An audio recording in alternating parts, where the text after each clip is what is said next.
Bonjour, cinquième et dernier épisode du chapiteau imaginaire. Il se lève pour aller vers elle et plus il approche, plus il voit à quel point son visage a l'air triste, comme si elle avait beaucoup pleuré. Une dame uniformisée la tient par l'épaule et Petit Jean est étonné du grand silence qu'il y a dans la pièce. Normalement, les adultes font toujours trop de bruit et parlent très fort en disant chut quand lui aussi a quelque chose à dire. Là, il peut demander où est maman sans que personne ne lui demande de se taire, sans que personne ne lui réponde aussi. Il voit que des messieurs se regardent, que la dame vers sa sœur ouvre la bouche, mais qu'aucun son ne sort. Puis des murmures s'échangent, des paroles prononcées un peu trop fort lui parviennent aux oreilles sans qu'il ne puisse y donner un sens.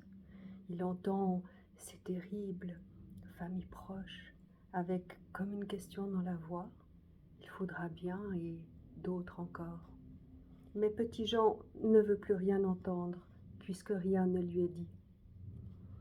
Il serre son polochon qui ne l'a pas quitté et retourne sur le canapé. Il est fatigué. Le pouce dans la bouche, il ferme doucement les yeux, puis les rouvre d'un coup. Il n'est pas assez tranquille au fond de lui pour s'enfuir dans le sommeil. Son regard s'arrête sur le livre posé sur la table devant lui et il se souvint alors de Pompette sur le dos de la petite souris qui voulait retrouver le chapiteau imaginaire. Il eut le temps encore d'imaginer les bouquets de fleurs multicolores et les gerbes d'abeilles dorées. Un sourire sur les lèvres, il imagina le tournoiement des perroquets et les facéties des clowns. Sur le pont entre les deux rives de l'imagination et du rêve, Pompette, fièrement, racontait à Sourisette la réussite de son numéro.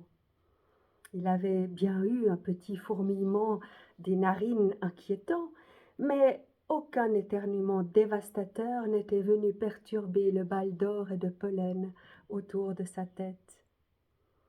Lorsque Petit Jean s'endormit, le chapiteau brillait derrière ses paupières closes. Voilà. L'histoire est terminée, c'est moi qui l'ai écrite. Merci pour ceux qui l'ont écoutée. Et la prochaine histoire sera un petit texte assez court sur un domaine complètement différent qui sera un speed dating qui aura vraiment très très mal tourné. À tout bientôt, au revoir.